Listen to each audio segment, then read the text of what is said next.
Oi, meu chapa. E a maioria concorda que um bicho faz a vida de todo mundo mais feliz. Te faz companhia, está lá para os seus momentos mais pesados, te faz ficar mais ativo, joga tijolo nas crianças e etc. Claro que tem gente que tem alergia a alguns deles, mas quase todo mundo gosta de estar junto com um bicho, inclusive os que têm alergia. Ok, mas e os Transformers? Eles têm algum conceito parecido com isso? E se sim, quais espécies que seriam animais de estimação? Antes da gente ir para a parte dos Transformers, eu vou ter que falar um pouquinho da vida real. Mas para a gente poder entender como alguns animais foram domesticados. E aqui a gente tem um problema. Não é um problema específico desse tópico, mas sim do jeito que a gente estuda história na escola, já que tudo é separado por eras ou em anos de um acontecimento. Não sei, uma ideia de que tudo aconteceu do dia para a noite. Um exemplo: moda dos anos 80 e moda dos anos 90. Quando a gente fala isso, moda dos anos 80 e moda dos anos 90, dá a impressão de que, quando deu o 1º de janeiro de 1990, todo mundo olhou para si mesmo e falou: pessoal, agora é os anos 80, a gente tem que se vestir diferente. Que não foi o caso. Demorou alguns anos para a moda dos anos 90 chegar nos anos 90. A gente separa essas épocas por conta do que era mais popular naquele certo momento, mas nem sempre isso reflete o que acontece na vida real. A gente sabe que a maioria dos animais foram domesticados no período Neolítico, ou também conhecido como a Idade da Pedra Polida.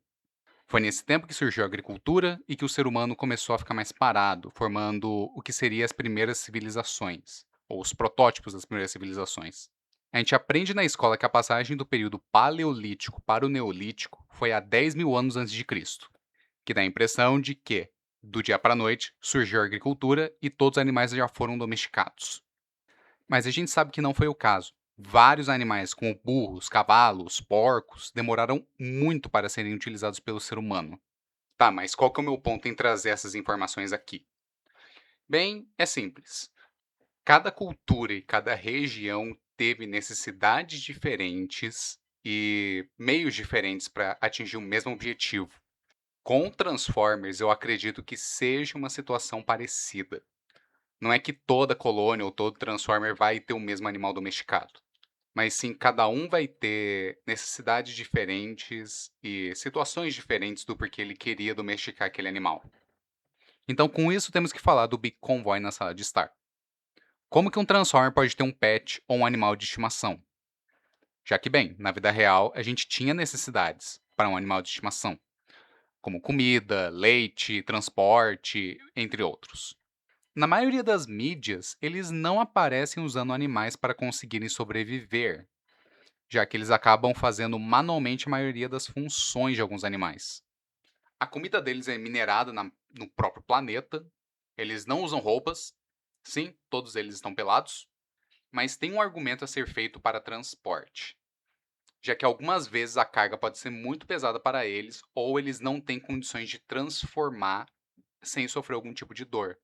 Se for para a gente realmente pensar nesse assunto, a gente tem que responder primeiro o seguinte: quais espécies seriam boas para um pet? Primeiro, já vamos deixar o óbvio fora do caminho. O ser humano não seria um bicho de estimação. Se for para ter um consentimento de um ser humano querendo ser um pet, daria um conflito bem grande de como isso funcionaria. Seria parecido como se um ser humano tivesse um outro ser humano como pet. Daria para usar aquela frase do Megatron do primeiro filme de Me entregue o Allspark e poderá ser meu bichinho de estimação. para fazer o argumento de que o ser humano seria sim um pet. Mas tem que lembrar que o Megatron nessa cena provavelmente está usando "você será meu bicho de estimação" para alguma analogia a "você será meu escravo". Porém, alguns Transformers que viram animais teriam sim o perfil de serem domesticados, principalmente alguns que são meio burros. Normalmente o Predaking é dito ser um Combiner estável, por conta de todos os membros estarem focados na caça. E eles convivem de forma pacífica com o resto dos Decepticons. Além também do Snarl de Animated, que virou um bicho de estimação do Túlio. Porém, a partir daqui, eu vou dividir em categorias os tipos de pet que eles já tiveram nas histórias dos desenhos, quadrinhos, filmes, etc. Elas vão ser para companhia e para combate. e vamos falar de cada uma separadamente. Aqui é o mais próximo que a gente vai chegar de animais domésticos, como os cães, os hamsters, peixes e gatos. Nessa categoria, a gente pode colocar alguns animais que a gente tem como pets, já que em várias mídias os personagens têm afinidades com esses animais. O principal exemplo que me vem na cabeça é a Buster, a cachorra de estimação do Thundercracker, que ele ganhou da Marissa Fairborn depois de se juntar à Força de Defesa da Terra. Mas em outras mídias, teve o incidente da vaca em Earthspark com o Shockwave, além dele também ser bem fascinado por baleias por alguma razão. Porém, tem também alguns casos de outras espécies serem pets desse tipo. Como, por exemplo, na continuidade dos quadrinhos da linha Legends da Takara, o Primacron, que no desenho da G1 foi o criador do Unicron, era o bicho de estimação do próprio Primus. Eu não faço a menor ideia como isso funciona, mas tá aí. E para finalizar essa parte, no segundo universo da IDW, o Pro tinha uma mini pterodátila de estimação. O nome dela é Verde. Eu não tô brincando. Mas essa parte eu acho melhor terminar por aqui mesmo. Fica meio difícil para eles terem bichos de estimação feitos só para companhia, considerando que 90% do tempo esses filhos da puta estão em guerra. Então vamos deixar o ambiente mais familiar para eles e falar dos pets. Agora sim dá para fazer uma sessão bem mais longa, já que tem vários exemplos disso durante toda a franquia. Claro que eu não vou falar de todos, mas só de alguns exemplos que eu acho importante comentar. Para mim, os casos mais óbvios de pet para combate e ajuda são os cacetes do Soundwave e do Blaster. Não, pera. Os cassetes do Soundwave e do Blaster, com exceção dos humanoides.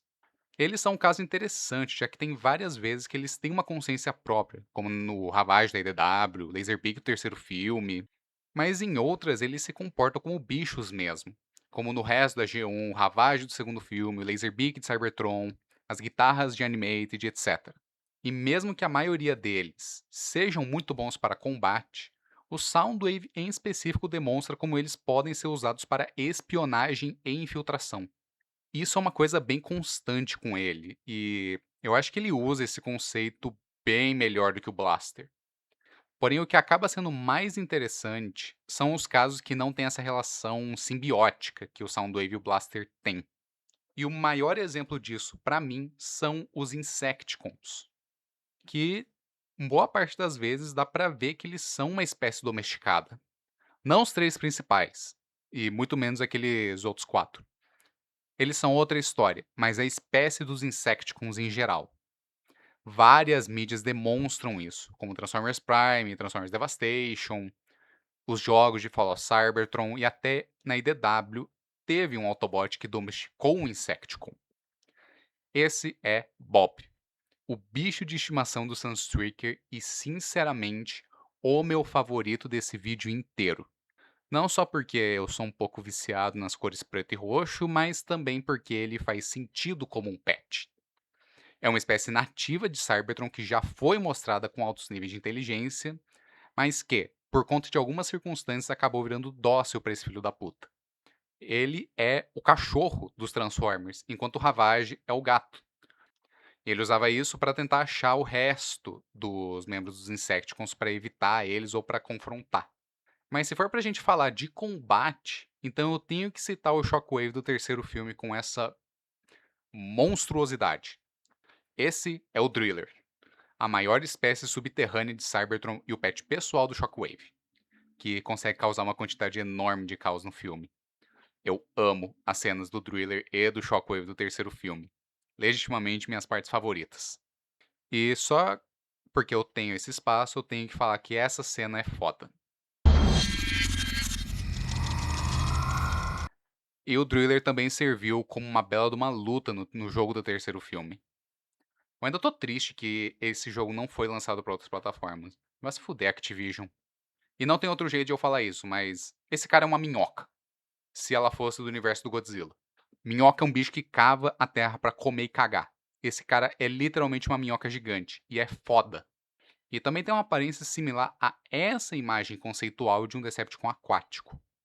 E falando dos Decepticons, Outro caso peculiar é o Nemesis Breaker de Cybertron. Mas Alec, você falou que Transformers que viram animais não contam. Sim, mas o Nemesis Breaker é a exceção para essa regra. Ele se comporta como um animal na série. Ele literalmente é descrito como um ser que não tem uma Spark. Ele não tem personalidade nem pensamentos únicos. Ele é uma cópia do Leo Breaker leal ao Megatron, que até é visível o como eles são opostos um do outro na própria transformação. O Leo Breaker começa pelo tronco, as mãos dele acabam saindo juntas e depois vai para as pernas. Enquanto o Nemesis Breaker começa pelas pernas, os braços saem individualmente e depois vai transformar o tronco. Eu até gosto disso e também o fato de que eles estão em braços opostos quando eles se combinam com o Megatron e o Optimus. E para finalizar esse vídeo, eu quero trazer um exemplo da Bichiera, com o antigo chefe do Megatron e aquele que organizou o roubo do disco dourado, Cryotech. Originalmente, ele era só um ripente azul lindo pra caralho do Megatron de Beast Wars, que daí foi lançado na linha de rede 2001, com uma pequena diferença. Ele vinha com um parceiro que virava um crossbow. Esse é Crow, um corvo.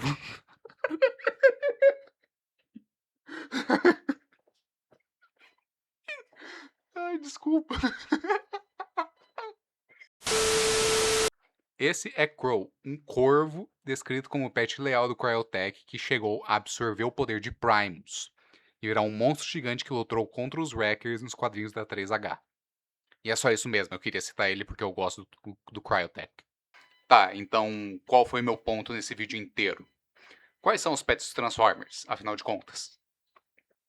Bem, é uma pergunta difícil de ser respondida. Porque, como deu pra ver, cada um tem seu próprio pet, dependendo muito da situação em que ele se encontra e da sua necessidade naquele momento. Bem parecido com o que acontece na vida real com o próprio ser humano. A gente não teve um pet durante toda a nossa vivência. E nem tudo foi domesticado no mesmo tempo, no mesmo momento. Foi um processo que demorou vários anos e várias tentativas e erro para conseguir chegar do jeito que a gente está hoje com animais. Então, qual o pet dos Transformers? Depende. Podem ser espécies de Cybertron, podem ser eles mesmos, podem ser espécies terrestres, o que for a necessidade dele no momento necessário. E bem, com essa conclusão nem um pouco satisfatória e que não responde porra nenhuma, é isso. Esse foi o vídeo. Muito obrigado a todos vocês aí que assistiram. Um grande abraço e falou!